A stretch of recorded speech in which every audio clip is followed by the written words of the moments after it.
Hey everybody, RPG here. Today I'm going to show you guys how to fix the disc tray on your original Xbox console. So for me, what my issue is when I hit the eject button, the disc tray actually opens up, but then it gets stuck and I'm not able to actually close it unless I manually close it by pushing it in and hitting the button at the same time. So it's a simple fix regardless of whether you are unable to open your tray altogether or it gets stuck in any placement at all, or you have the exact same issue that I'm having.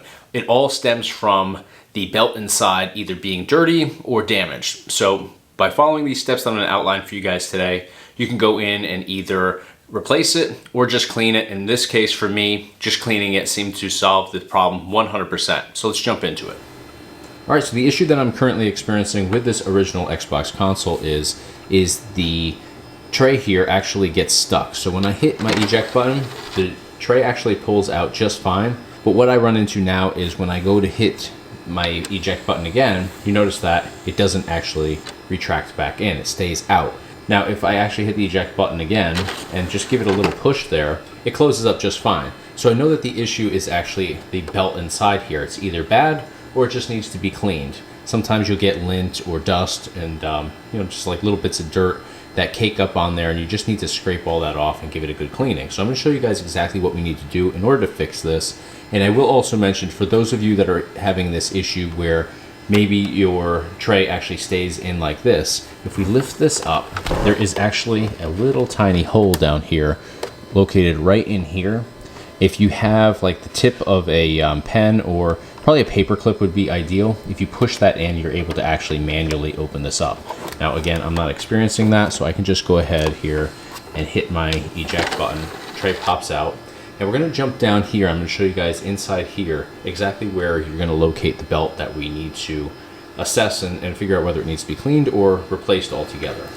All right, so I've zoomed in. I'm going to just shine my flashlight here from my phone right in here. And what I'm going to be using for this is these tweezers right here. Any tweezers that are fairly long you'll be able to use for this. But if we shine the light in here, you can see right here, this is what we're looking for. It's this tiny little belt here, and it just wraps around two different wheels in here, and that's what powers this. So again, I'm going to just kind of shake it here so you can see.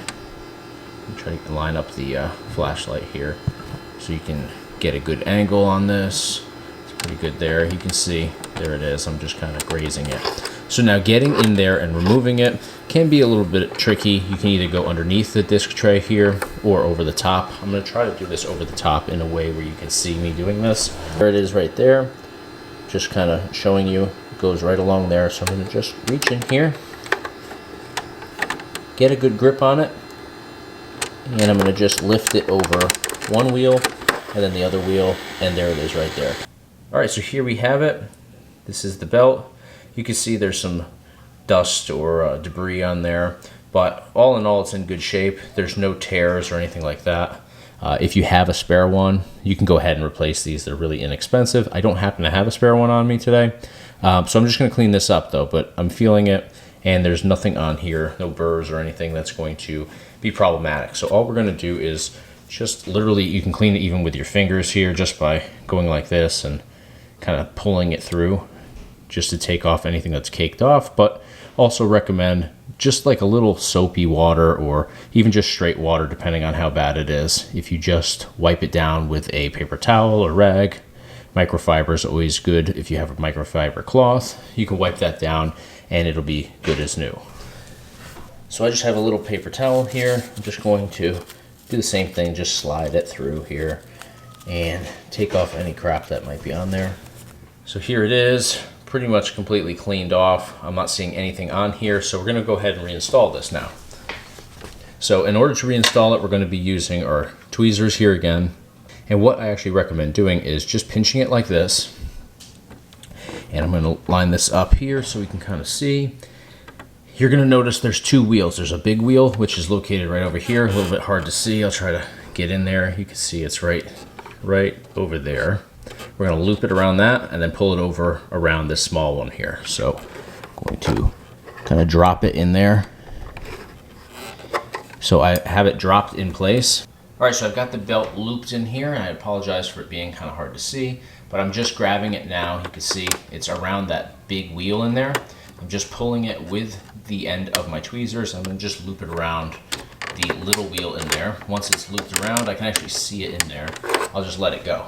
And now it's in place. So now here, with this angle, you can see I was able to stretch this right around the little wheel there, so it's around both. And if you just kind of pull it manually like that, you can see that it does turn both wheels. So we are good to go here. We're gonna power this back on. I'm gonna pull the camera back a little. All right, so now that we've got everything in place, we're just gonna hit the eject button here. We see that the tray comes out perfectly. Now we'll just go ahead and hit it again, and we can see that it slides right back into place, perfect. So we can see that the belt here really wasn't that dirty or caked up or anything like that, but obviously it had enough on it where it was causing an issue. And sometimes even if it's relatively clean, just readjusting it and removing it and reinstalling it does solve this problem for you. So hopefully this was a help to you guys here with your disc tray issue on your original Xbox console. All right guys, you can see from this video, super straightforward in order to go in here and actually solve this issue. Doesn't cost a lot of money either. If worst case scenario here, you have to replace that belt, they're really inexpensive. You can find them online in a bunch of different places. And all you really need to do in order to do this project is you need to have a pair of tweezers that are long enough to get you in there and be able to access that belt. So hopefully this was a help to you guys. If it was, smash the like button for me. It's a huge help here on YouTube. And of course, hit the subscribe button if you want to stay in the loop for all future videos here on the RetroPie Guy YouTube channel. Thank you guys so much for watching.